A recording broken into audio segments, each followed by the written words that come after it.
first met Dr. May in 1976. That's when I joined the original Rice Clinic. Well, I first met Dr. May when he came to practice in OB/GYN at St. Michael's Hospital, and I was the new director of OB-Peds.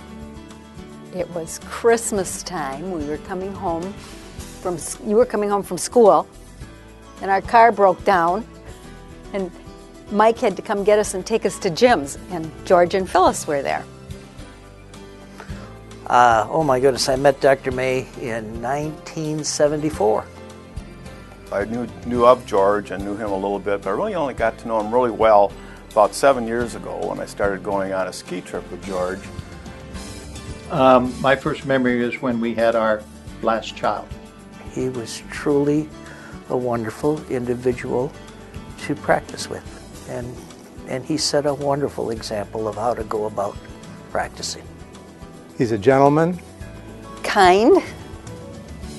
He is generous. He's very, very generous with his time. He's extremely bright. Intense. Easy to get along with.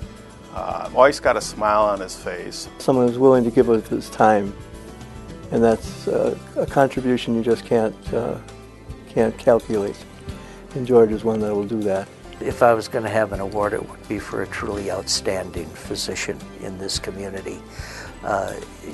It really is difficult to convey a sense of how truly competent George May was. Well, my son, youngest son, who George delivered, he had shoulder surgery. And when he woke up from shoulder surgery, he was extremely uncomfortable, even though they had given him some pain medication. And he said, "I need to see Dr. May." And they said, "Dr. May is a gynecologist." He said, "I know, he's my gynecologist." George is helpful and caring. George is particularly helpful, I would say, when it comes to shopping. Here's George and the gang helping with the shopping outside on one of our trips. And he's also pretty handy around the kitchen. Every time we went out for dinner, anywhere in Stevens Point, a family came up to us and said, "Oh, you delivered so-and-so and so-and-so here." Finally, when my time came and she said, "You have a new baby," and I said, "Oh, great, a boy or a girl?" "Oh, we can't tell you that. Dr. May has to come and tell you whether it's a boy or girl." So George cleaned up, had breakfast, I think had another delivery. At least that's the amount of time it seemed to take before he comes walking down the hall, and I could see him that he was coming down. And just before he got past the nurse's station, he said, "That Taylor kid, was that a boy or a girl?" And I thought, son of a beaner, how much am I paying this guy? And he's a doctor, and he doesn't even know whether it was a boy or a girl. Well, I can kind of just say that since then, I've got to understand George's humor and work ethic a lot better. I've learned from George that I think is a very commendable quality is his relationship with Phyllis, his wife Phyllis, or as we are asked to refer to her on the ski trip, Mrs. Dr. Edwin May. Every day, without fail, one or the other calls each other.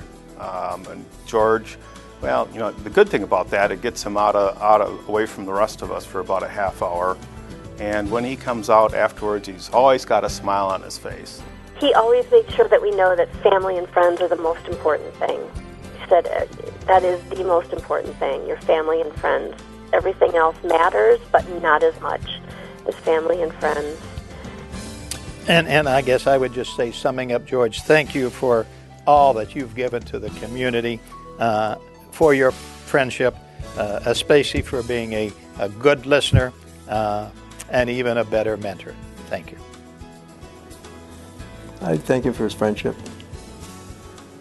Mm-hmm. I agree. For being a good friend.